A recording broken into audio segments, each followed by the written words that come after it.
Louvado seja nosso Senhor Jesus Cristo, para sempre seja louvado. Seja bem-vindo mais uma vez ao canal Jesus é o Caminho.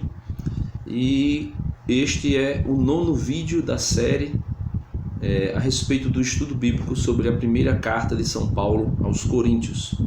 No vídeo anterior nós vimos,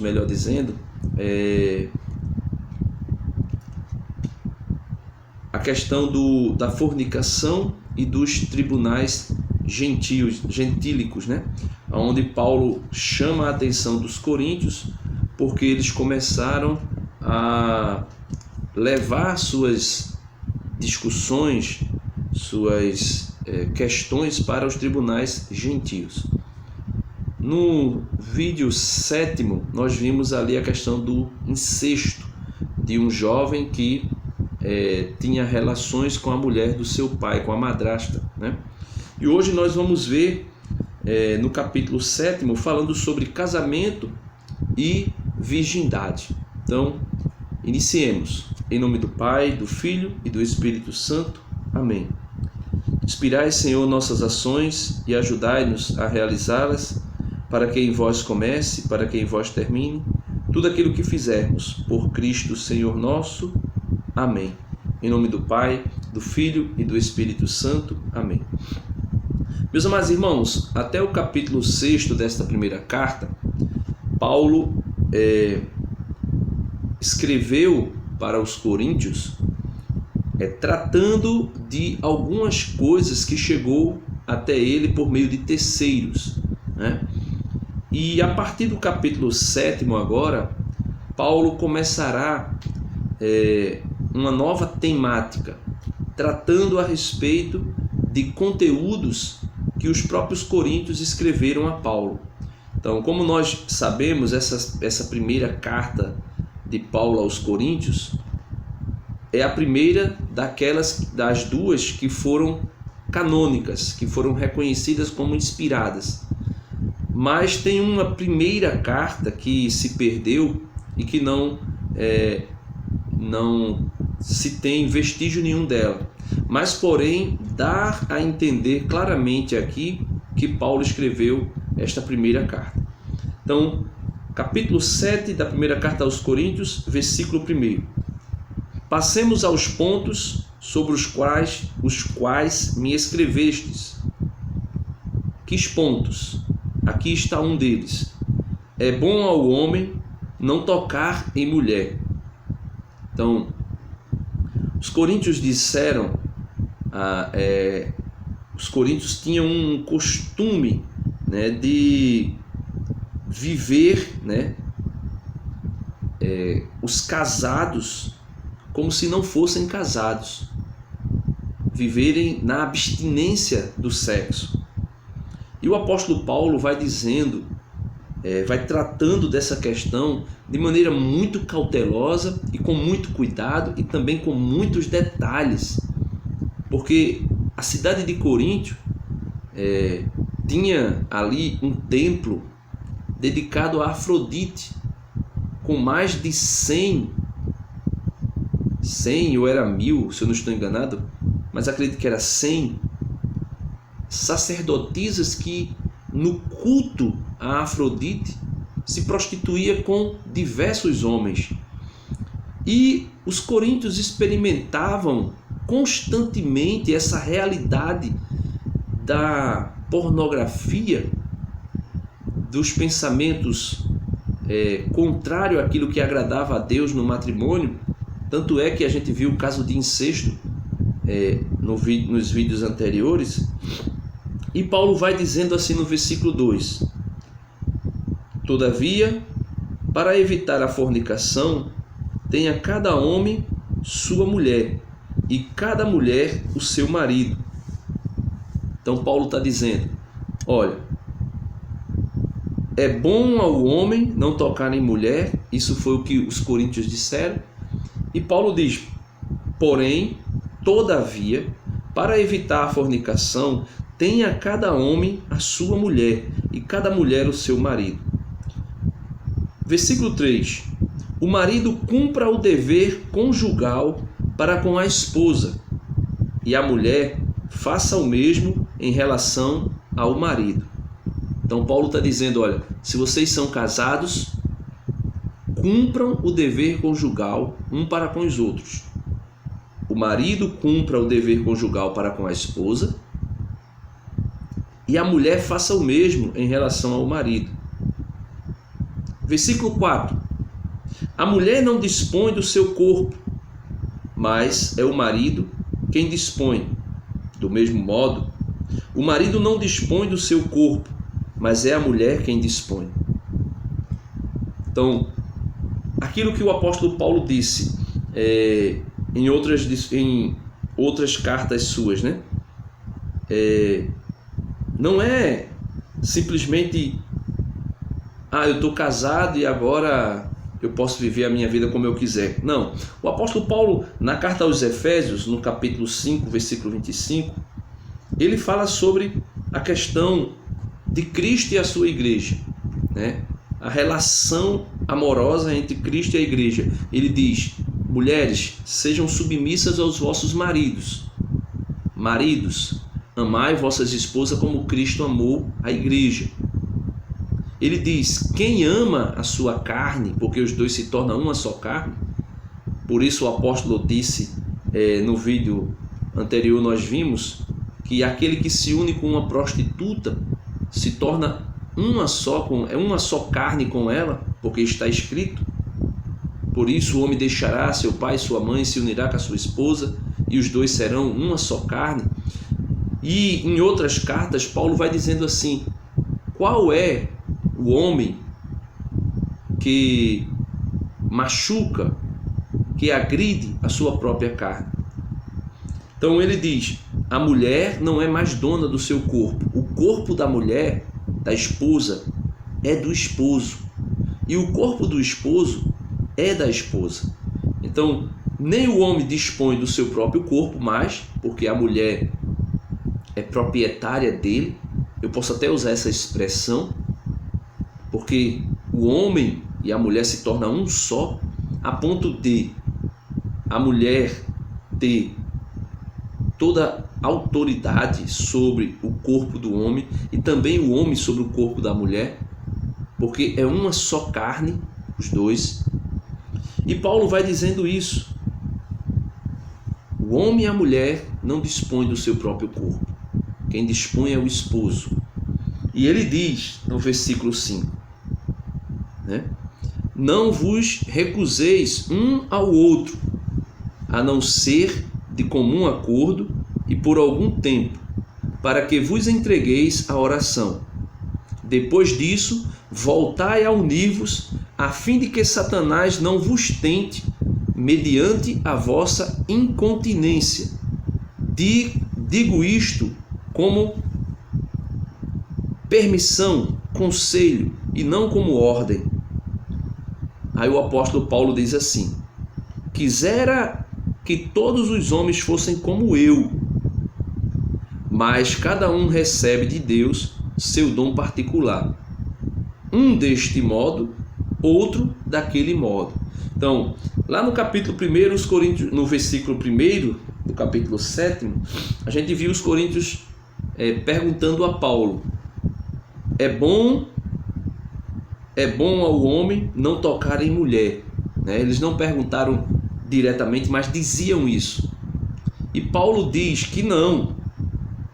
Paulo diz que todavia, para evitar a fornicação, a prostituição, cada homem tenha a sua esposa e cada mulher tenha o seu esposo.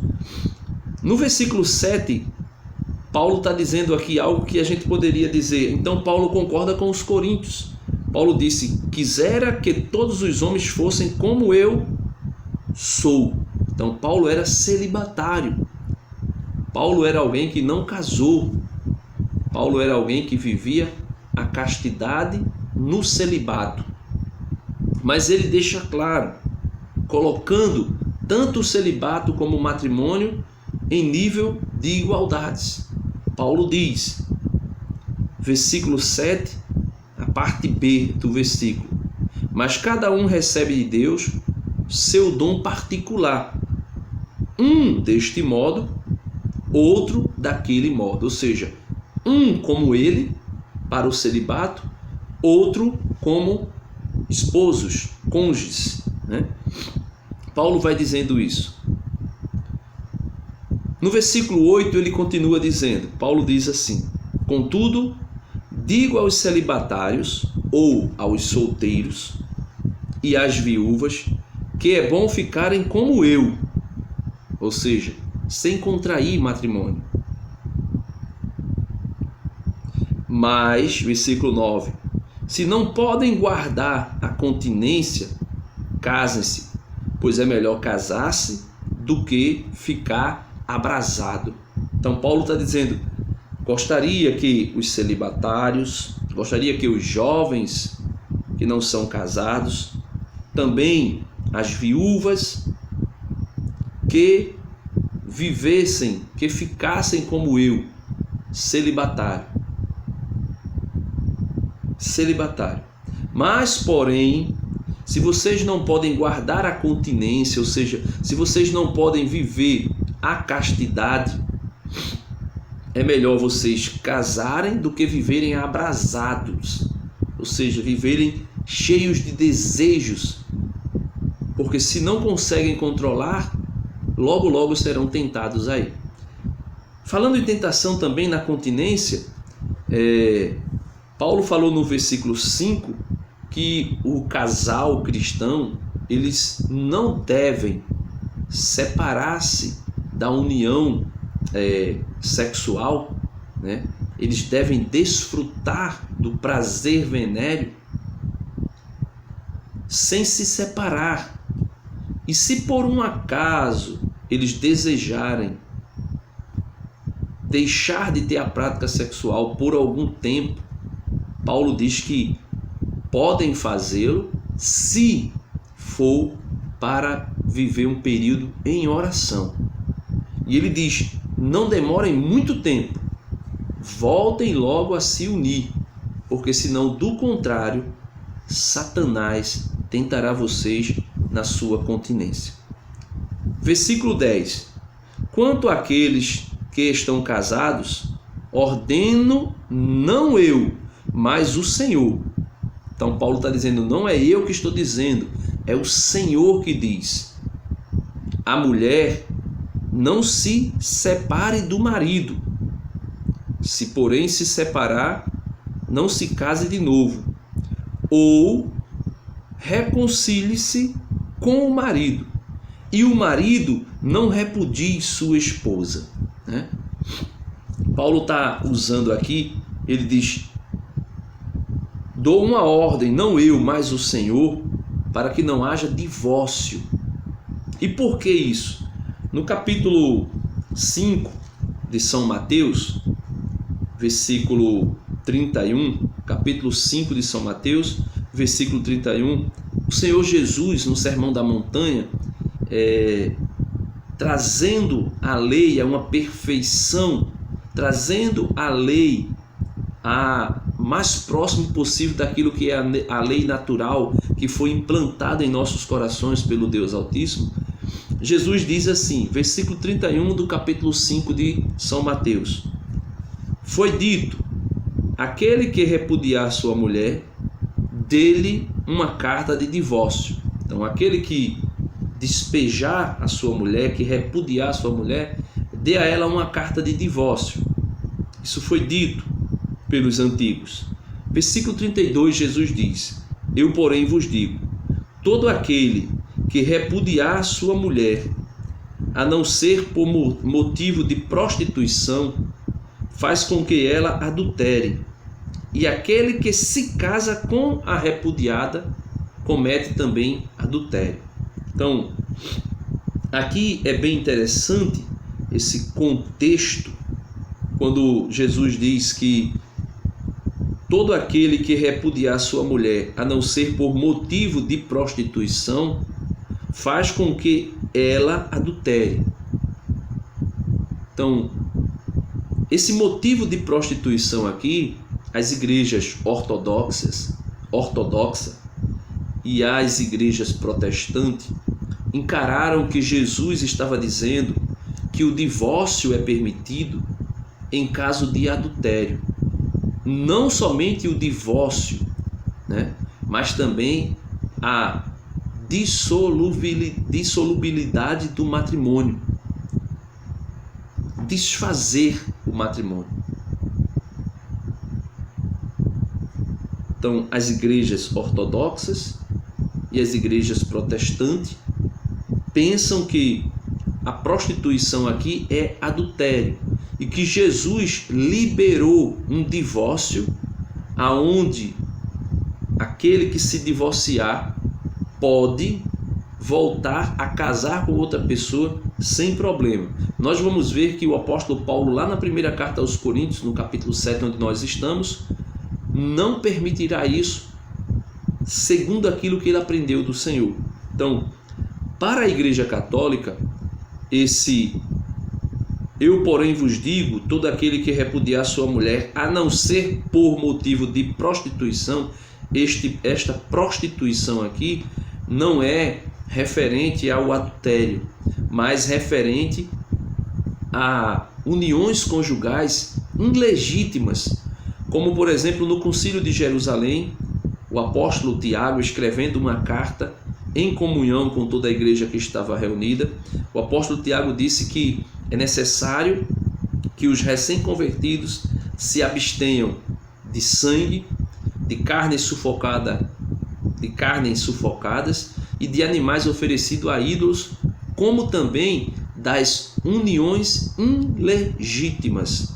Ou seja, essa prostituição que o Senhor Jesus fala aqui era de uniões ilegítimas, ou seja, situações nas quais as pessoas não poderiam contrair o matrimônio, como por exemplo na primeira carta aos Coríntios, no capítulo 5, onde um jovem tinha relações amorosas com a sogra, ou melhor, com a sogra não, com a madrasta, a mulher do seu pai.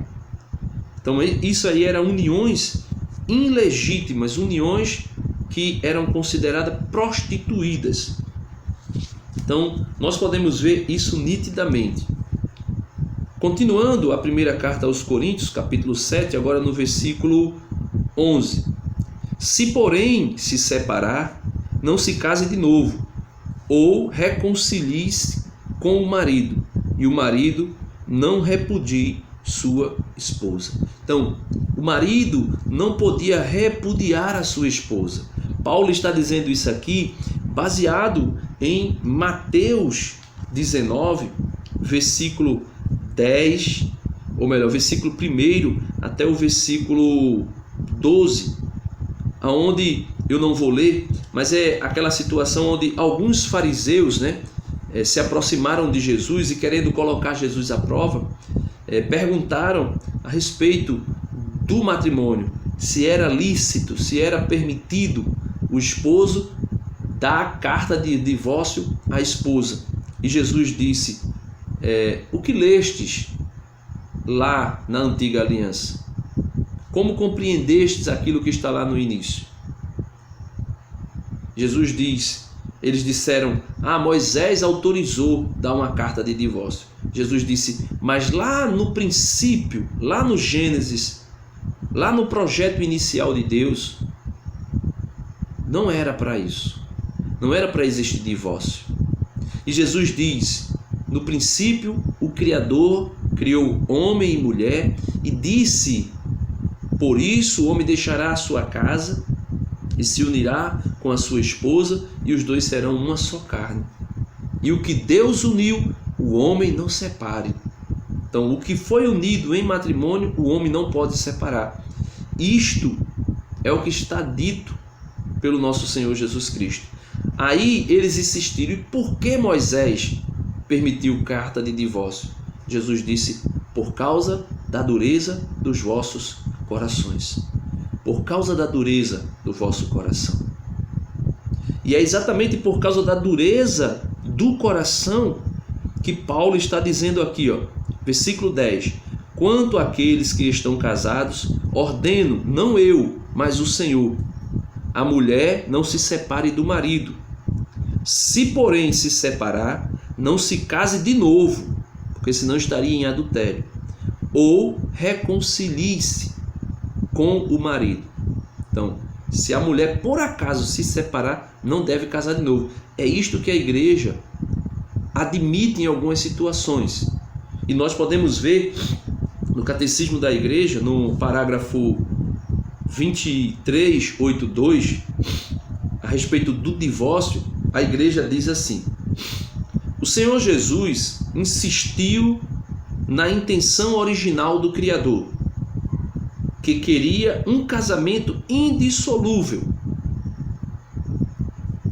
Abroga as tolerâncias que se tinham introduzido na lei. Jesus, ou seja, o que é que Jesus faz? Jesus faz cair em desuso aquilo que Moisés prescreveu na lei como carta de divórcio. Jesus faz cair em desuso quando ele diz: no princípio, na intenção original do Criador, o casamento é indissolúvel. E o catecismo continua: abroga as tolerâncias que se tinham introduzido na lei antiga. Entre batizados, o matrimônio ratificado e consumado não pode ser dissolvido por nenhum poder humano, nem por nenhuma causa, exceto a morte. Então, Jesus, por meio da igreja, está dizendo que nenhum poder humano, nem por nenhuma causa, exceto a morte, o casamento pode ser dissolvido. Parágrafo 2383 do Catecismo. A separação dos esposos com a manutenção do vínculo matrimonial pode ser legítima em certos casos, previsto pelo direito canônico. Isso está nos cânones 11.5.1 ao 11.5.5. Eu não vou lá no Código de Direito Canônico, porque o mais importante não é aqui dar detalhe da lei da igreja, mas é dizer que o casamento é indissolúvel. Nada separa um casal que foi validamente contraído o seu matrimônio. Ele diz assim: se o divórcio civil for a única maneira possível de garantir certos direitos legítimos, o cuidado dos filhos ou a defesa do patrimônio, pode ser tolerado sem constituir uma falta moral. Então, a igreja tem algumas políticas a respeito de algumas separações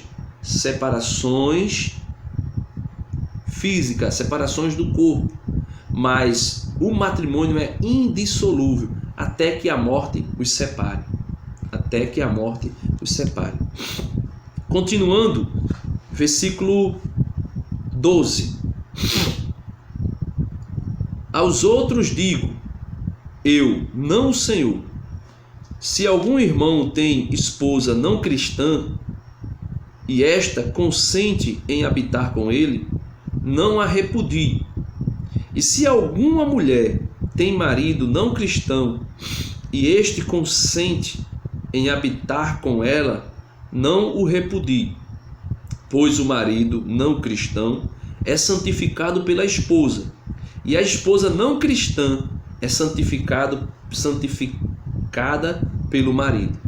Se não fosse assim, os vossos filhos seriam impuros, quando na realidade são santos. Então, Paulo está dizendo aqui de maneira muito simples: tem alguém que é católico e vai casar com alguém que não é católico? Pode acontecer. Pode acontecer. E pode até acontecer de que o casal, na parte católica, possa levar a outra parte a uma conversão, seja o esposo ou a esposa. Mas o apóstolo continua no versículo 15, colocando algumas questões que precisam ser bem postas nisso, né? Versículo 15: se o não cristão quer separar-se, separe-se. O irmão ou a irmã não estão ligados em tal caso. Foi para viver em paz que Deus vos chamou. Na verdade, como podes ter certeza, ó mulher, que te salvará, de que salvarás o teu marido? E como podes saber, ó marido, que salvarás tua mulher? Então, isso aqui era uma questão muito particular para os coríntios, mas trazendo para nós essa questão aí de casamentos mistos, casamentos entre católicos e protestantes, casamento entre católicos e pessoas de outras religiões. Paulo está dizendo: o que garante que a pessoa vai conseguir converter a outra parte? E ele continua, versículo 16: na verdade, como podes ter certeza, ó mulher, de que salvarás o teu marido? E como podes saber, ó marido, que salvarás a tua mulher? E ele continua: ademais, viva cada um segundo a condição que o Senhor lhe assinalou, em partilha e na qual ele se encontrava quando Deus o chamou. É a regra que estabeleço para todas as igrejas. Então, cada um viva de acordo com a maneira que o Senhor o chamou. E aqui Paulo está falando de algo muito para aqueles que são judaizantes, que querem impor questões judaicas dentro da igreja cristã, né? Por exemplo, os adventistas que quer porque quer que os cristãos obedeçam o sábado, quando na verdade já está claro que o dia do Senhor é o domingo. E Paulo continua dizendo, versículo 18: foi alguém chamado à fé quando circunciso? Não procure dissimular a sua circuncisão.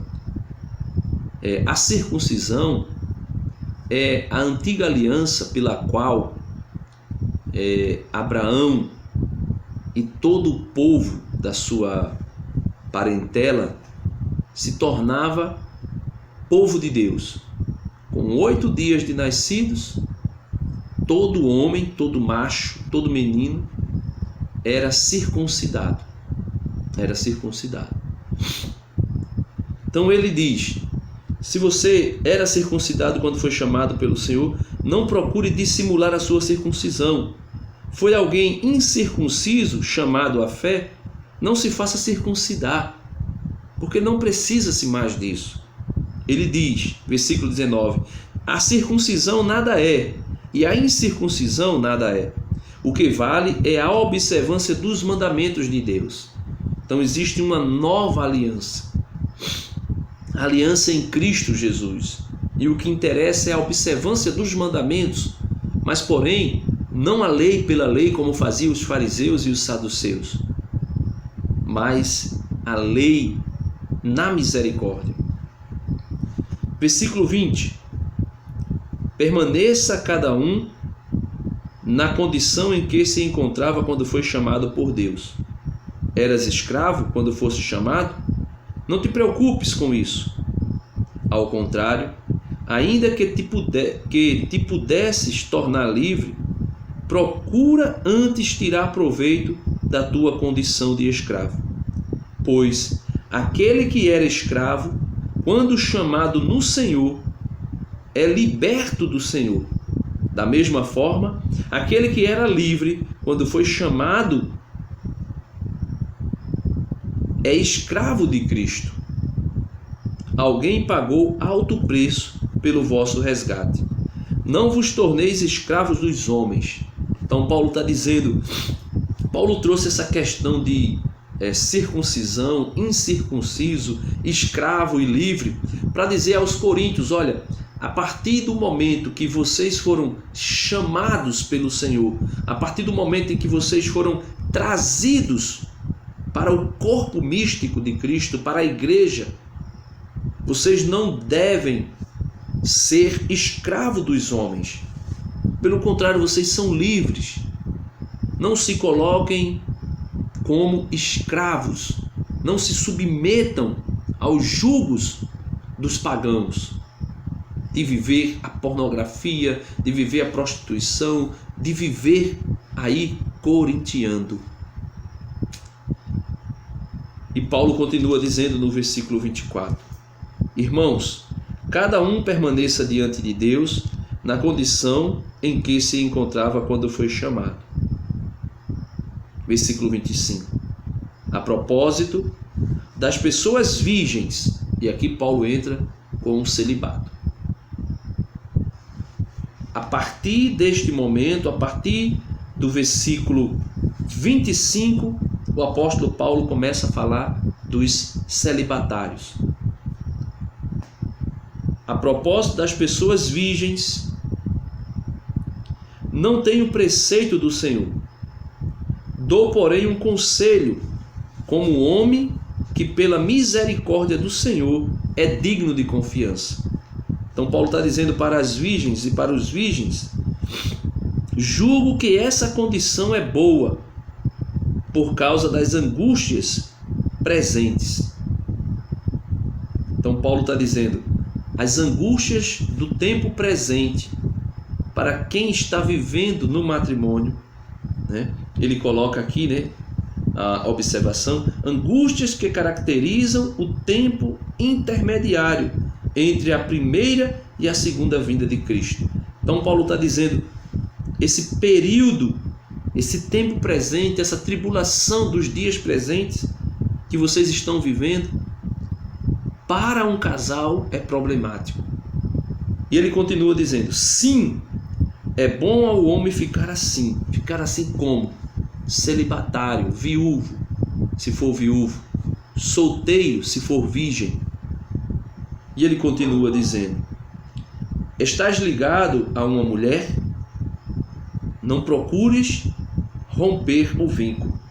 Não estás ligado a uma mulher? Não procures mulher. Paulo está dizendo, olha, tu és solteiro. Se você é solteiro, se você não está ligado a mulher nenhuma, fique como você está. Se você por acaso é ligado a uma mulher, não se separe. E se você não é ligado, não procure mulher. Versículo 28. Todavia, se te casares, não pecarás. Então, é celibatário, é viúvo, é solteiro, de repente veio a vocação ao matrimônio, por algum motivo deixou a vida do celibato, e aqui eu estou falando para pessoas leigas, para os leigos, né? Para os padres, aí é que Paulo aconselharia a viver o seu celibato.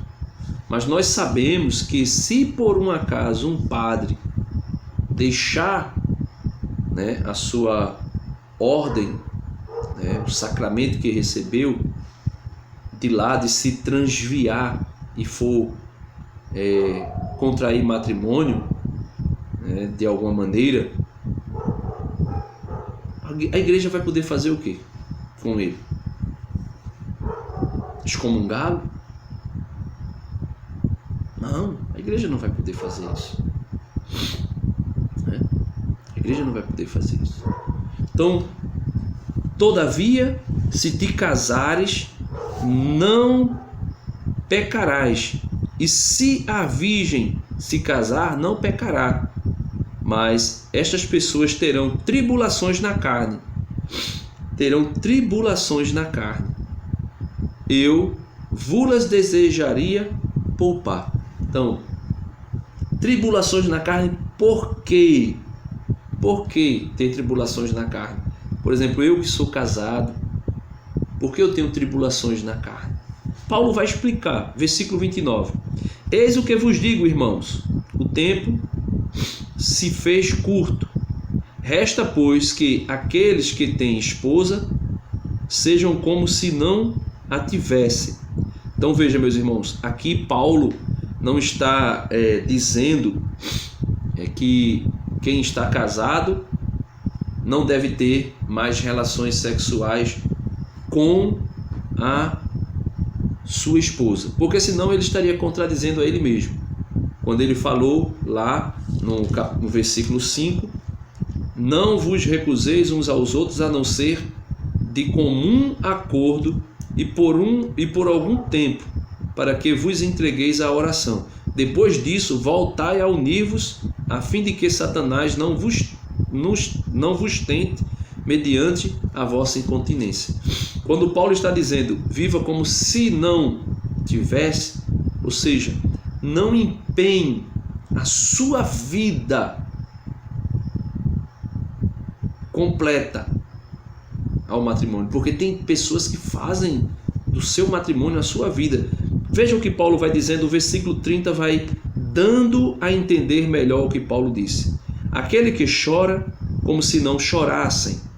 Então alguém que chorou vai viver como se não chorasse, né? Aqueles que se regozijam como se não se regozijassem, ou seja, aqueles que se alegram, viver como se não se alegrassem. Não significa dizer que eles não vão ter alegria, vão ter alegria. Mas Paulo está dizendo que o tempo é oportuno para uma vigilância, e é necessário viver essa vigilância. Ele continua: aqueles que compram como se não possuíssem. Então veja, eu compro alguma coisa para o meu sustento, mas eu vivo como se eu não tivesse comprado. Ou seja, Paulo está dizendo: não faça muito caso dessas coisas, comparando-as com Deus. Versículo 31: aqueles que usam deste mundo como se de fato não usasse, pois passa a figura deste mundo, pois tudo passará, tudo passará. Eu quisera que estivesses isentos de preocupações. Quem não tem esposa, cuida das coisas do Senhor, e de como e do modo de como agradar ao Senhor. Versículo 33: quem tem esposa, cuida das coisas do mundo e do modo de agradar a esposa. E fica dividido. Da mesma forma, a mulher não casada e a virgem cuidam das coisas do Senhor, a fim de serem santas de corpo e de espírito.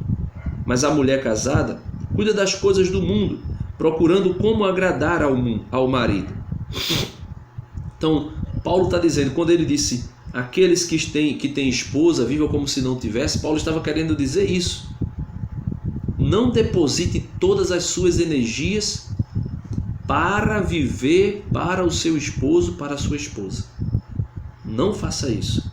E ele diz, versículo 35, para terminarmos: digo-vos isto em vosso próprio interesse, não para vos armar cilada, mas para que façais o que é digno e possais permanecer junto ao Senhor sem distração.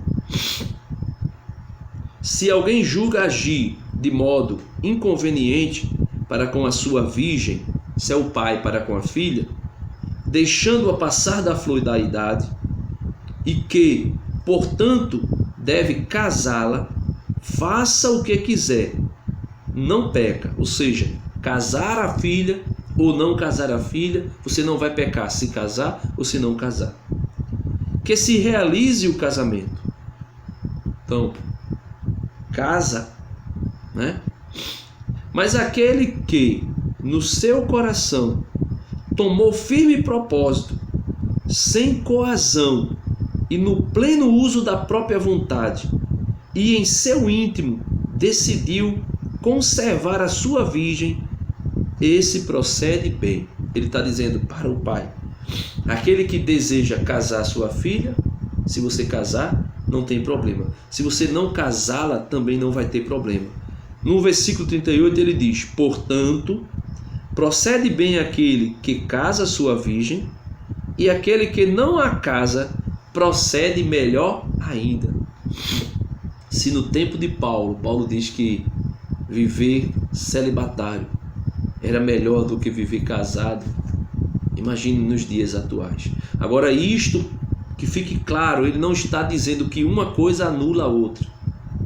Ambas têm o mesmo valor diante de Deus. Só que na opinião dele é melhor viver solteiro. Na opinião dele é melhor viver solteiro. Versículo 39.